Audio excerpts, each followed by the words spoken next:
Welcome back. Welcome back. It's trade deadline day. This video is probably coming out just as the deadline ended, but we're here a little early going through every trade that's happened so far, and we're going to keep going until it ends. But we're going to start off. We're going to rip through them all. I'm going to try and put the time codes for every team so you can see what deals were made when, and just click around if you want to just see. But starting off here, we're going to talk about the Sixers. They were one of the more active teams at the deadline. Their main trade that happened is they are acquiring Buddy Hield in exchange for Marcus Morris, Furkan Korkmaz, and 3 second-rounders.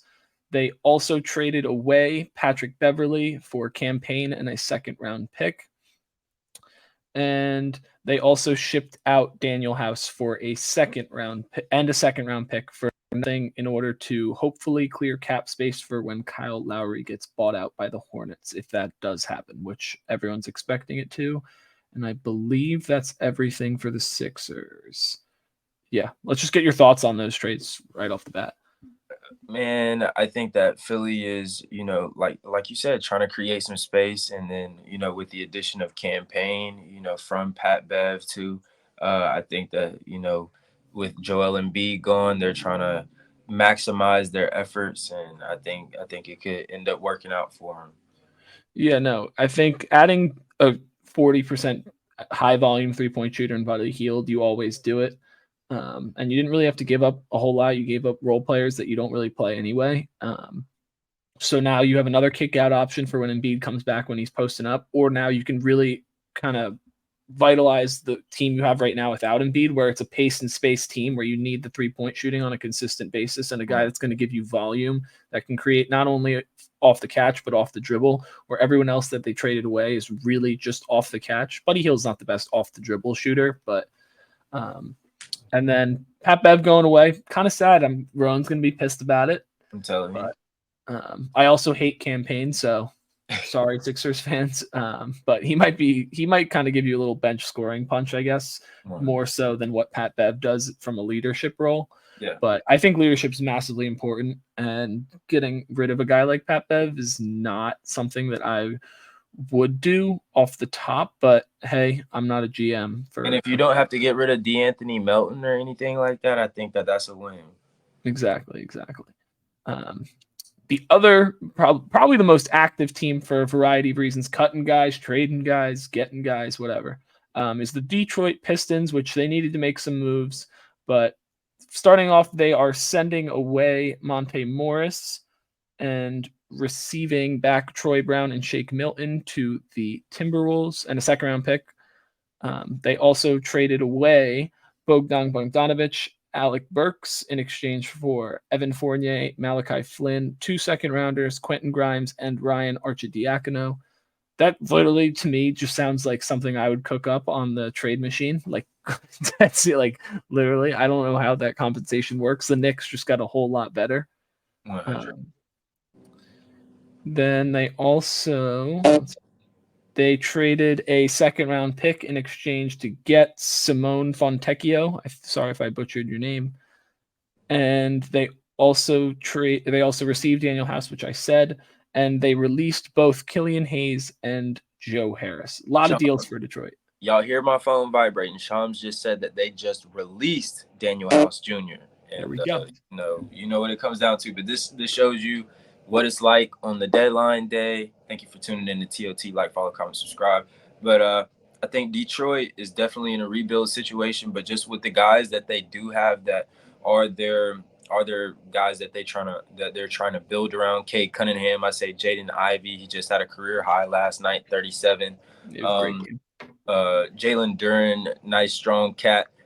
With the addition of Quentin Grimes, Evan Fournier, and the rest of the cats, I think you're trying to develop shooting around those star players, and I think that it could end up working out, just depending on how Detroit looks to move forward for next season and the seasons after that.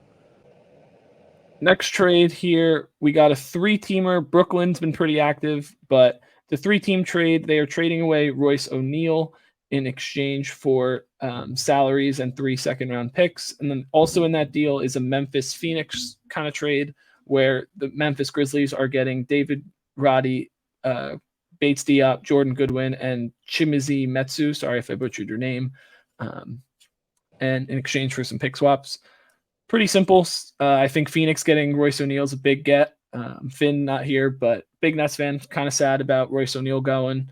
And I think if you can get more shooting and size on the Suns, that's exactly what they need. So if you can get a guy like Royce O'Neal, who's kind of a do-everything kind of guy, you do that deal 100 times out of 100, and you gave up some role players that were getting sub 15 minutes a game.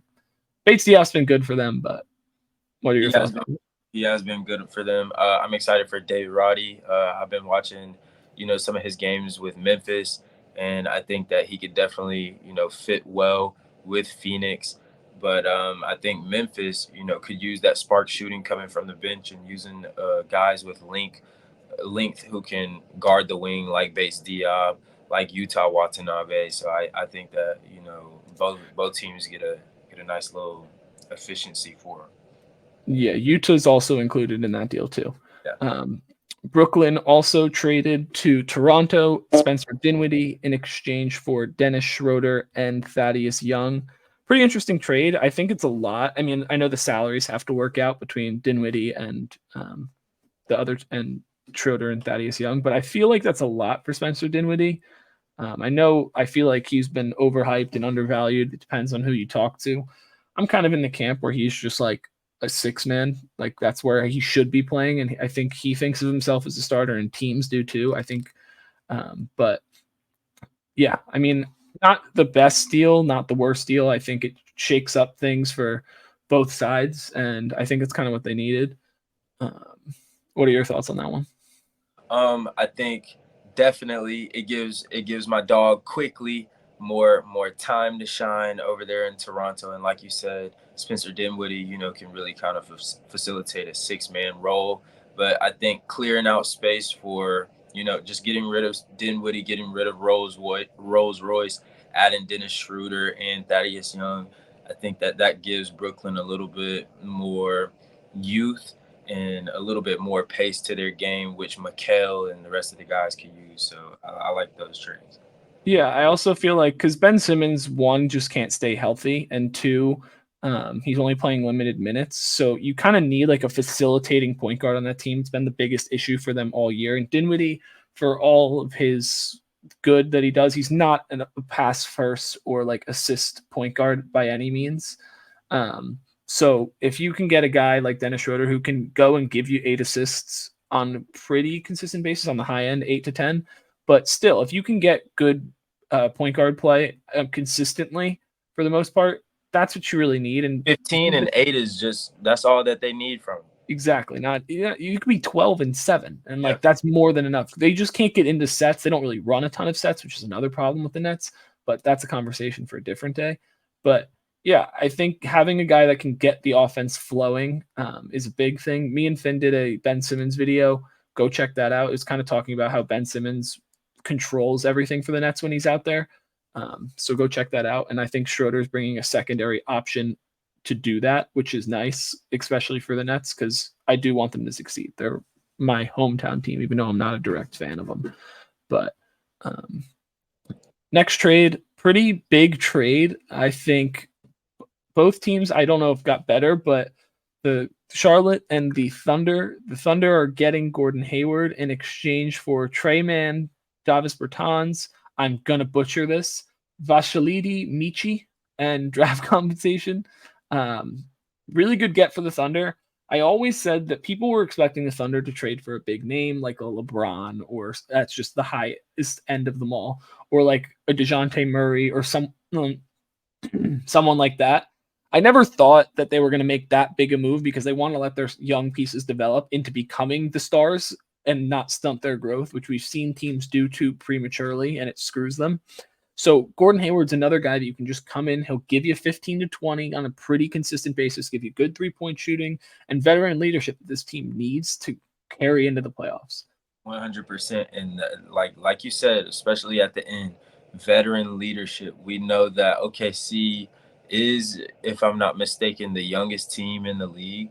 And, losing Treyman is bittersweet, but adding Gordon Hayward to that is definitely a step up. And with all the moves that Charlotte is got going on right now, adding Trey Mann to to that squad is definitely going to be something that I would like to see next to a Brandon Miller. You feel, if you get what I'm saying, Yeah, no, Brandon Miller's been balling. I think this team just really, the Thunder specifically, are making shrewd moves without having to go and, because they still have the chance to go and trade for this star player, and they have the picks to do it. They can draft guys and build throughout that, which I think is, they were probably going to make a move at some point down the line where they feel like the roster needs a hole and you need to mortgage a couple picks for a guy like, I could see similar to what the Knicks just did this year, trading for OG Anunoby, a high-end role player that has a little bit of star potential, like that kind of move, or like a Lowry Markkanen down the line when the Jazz, if the Jazz don't keep going. But like those are the kind of moves that I think are going to be really crucial for them. And we're recording this right now, but maybe by in the next 45 minutes when the deadline ends, they get some size, because I think the Thunder really need to get a wide and like strong big to really compete in the West this year. Because you can't, as much as how good Chet is, he can't go and compete with having to battle Jokic, Rudy Gobert, and Kat, to Nurkic, to AD, to Zubac, Joker. Yeah, I thought I said him in my head. I did. But like, think about all those guys that he's going to have to go up against. You need some more size to just throw more bodies at him. And if you can't just throw Chet Holmgren, because one, he's not big enough in stature. And I think just having multiple bodies to throw at the best players in the world, you need come playoff time. Like we've seen everyone do it with LeBron in his playoff runs. Just throwing different people, how they defend differently, it kind of throws them off for a little bit. So you need to be able to have that, but we'll see. Another trade, shrewd move by the Celtics here, getting Xavier Tillman for 2 second-rounders. We just talked about the Celtics in Matt's tiers, and I was saying how they need more size, because last year they had Robert Williams and Al Horford to really battle. Al Horford's still there, yes, but Porzingis can get destroyed in the post. He's not the heaviest player, and he spaces out too much, and he likes to drift and be a little more guard-oriented in his brain, opposed to being 7'3". So having the size of Xavier Tillman, who can just, you can throw it a big like Embiid or a Jared Allen and Evan Mobley, or Clint Capella, shoot, I don't know. Like any of these big heavy centers, just having a body you can throw at them for 15, 20 minutes a night is crucial and huge. And it also gives them a different element, because I know he's been shooting corner threes, and there's like a viral video about some woman being really hyped about him not shooting any more corner threes for the Grizzlies. But still, he has the ability to space a little bit, and he's not afraid to take them, which is a good and bad thing in both scenes. But Celtics are a high three-point shooting team, so you need guys that can bang and also shoot. 100%. And then like we said, we just talked about that against the Cavs and talking about how far the Cavs can go. And I just said that I'm not sure if KP really wants to bump up against Jared Allen. So picking up Xavier Tillman is a big pickup for the Celtics, solidifying their strength, but also solidifying their solitude and not being punked out of the paint, or punked away from being able to compete for a championship this season. Yeah. Next trade here. Sorry, there's a lot of these. I know we're keeping it short and sweet, but still going to be a long video. Hope you're still watching. But the Utah Jazz and Toronto Raptors made a trade in exchange. The Jazz are trading away Kelly Olynyk and Ochai Agbaji for Kira Lewis, Otto Porter, and a first-round pick. I don't know if I love this for the Thunder or for the Jazz. I think Olynyk, I hate his guts. Every time he comes to Cleveland, he gets booed. So good on Cavs fans. I hate his guts. But Agbaji, I think, is just a young piece that's going to be a 3-and-D guy later in his career. It's still his second year. Yeah. Let the guy develop a little bit. Good get for the Raptors, to be honest. And, I mean, you got a first-round pick back if you're the Jazz. So you're just stacking those up in hopes to make a big move if your team can be good enough for you to be able to make that move, where you can trade for a guy that's an upcoming superstar, where you can put alongside Lowry and Sexton and all the other guys. 100%.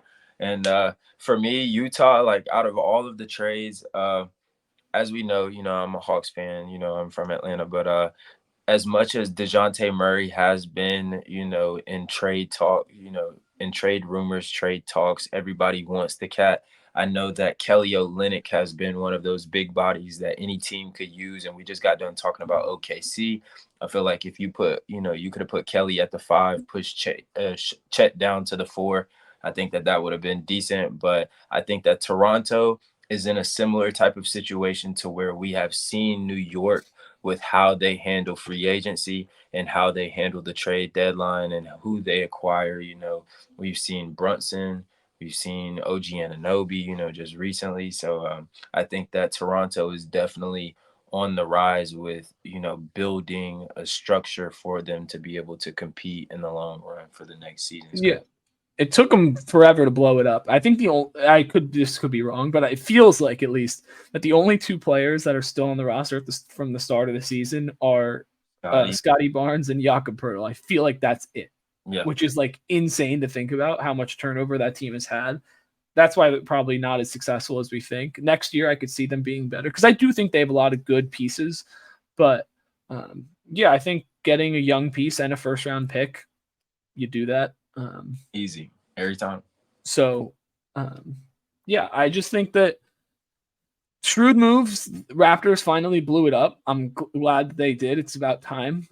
Just waiting on the Bulls to do the same thing. I guess we're gonna have to wait till next year. But hey, you never know. We got 40 minutes left. But last trade before we just talk about each trade specifically, like the big ones more specifically.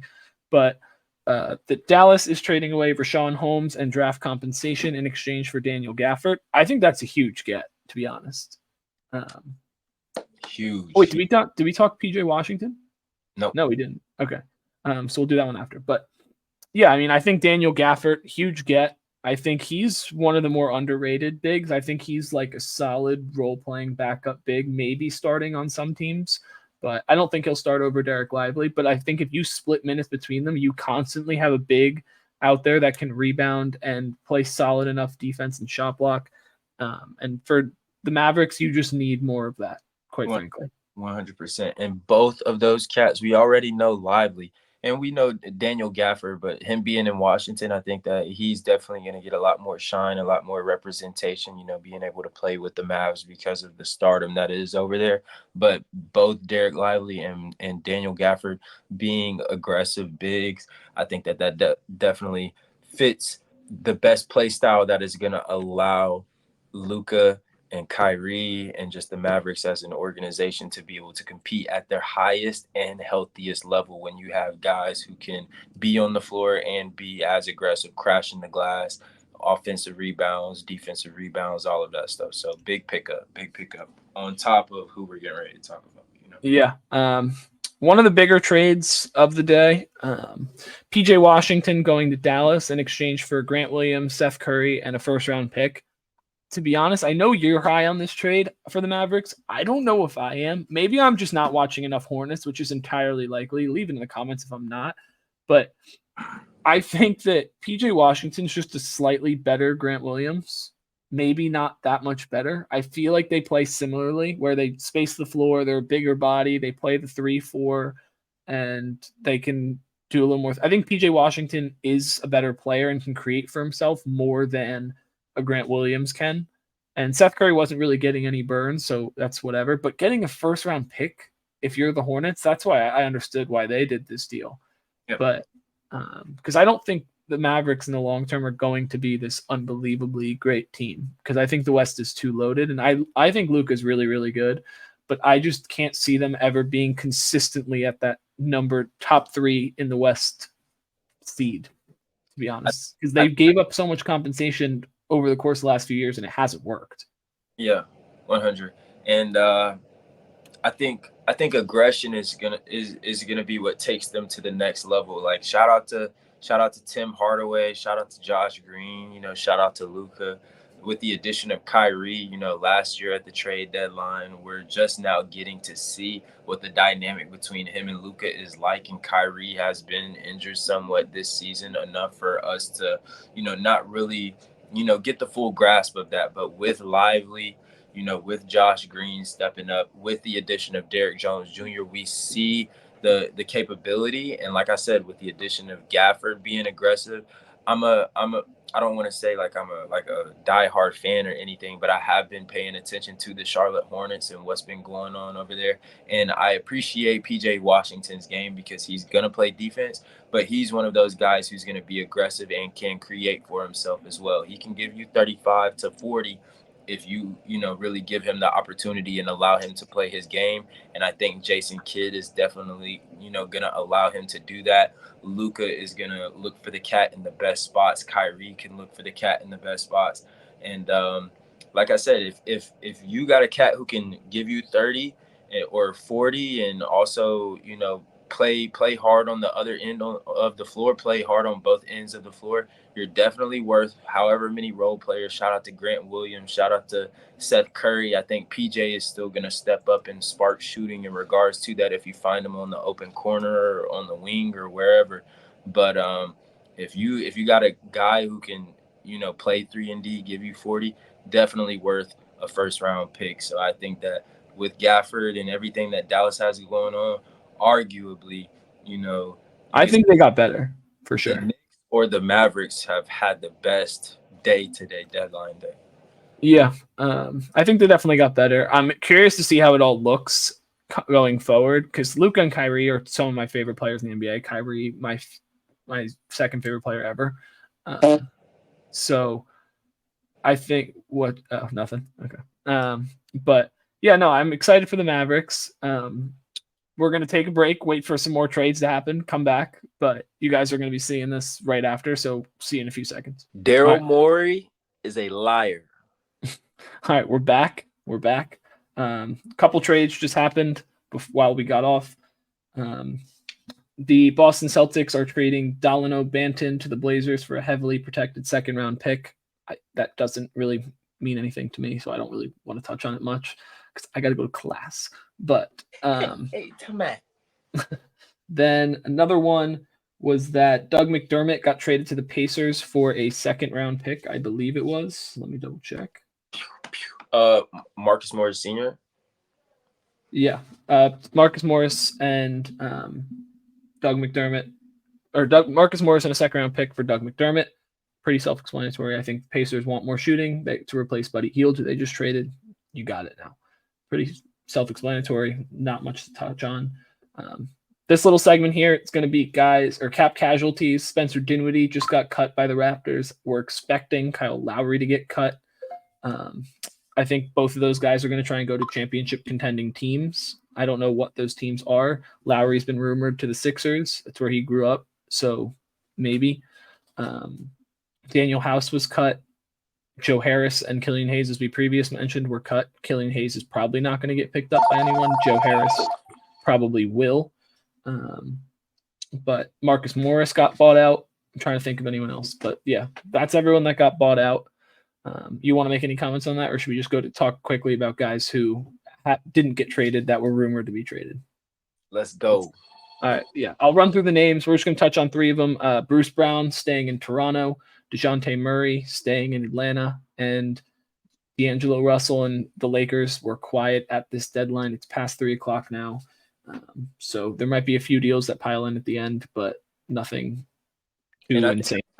I think that's overall best for those teams as well. I think all of those guys, D'Lo, Bruce Brown, of course, Dejounte Murray, are guys that definitely boost their teams, especially when they show up. And those guys do show up. If anybody, is questionable about being productive for their team, it has been D'Lo. But over the course of the past 2 weeks, ever since trade rumors, especially amongst, Atlanta and the Lakers and all of that stuff, D'Lo has been hooping. And I think that when those guys are healthy and, by the time that March really gets around, I think that it's going to be important to know that those guys were kept because they are going to be as involved to kind of give those guys a push. I believe that the Lakers can, figure something out. And I believe that the Hawks can figure something out. You feel me?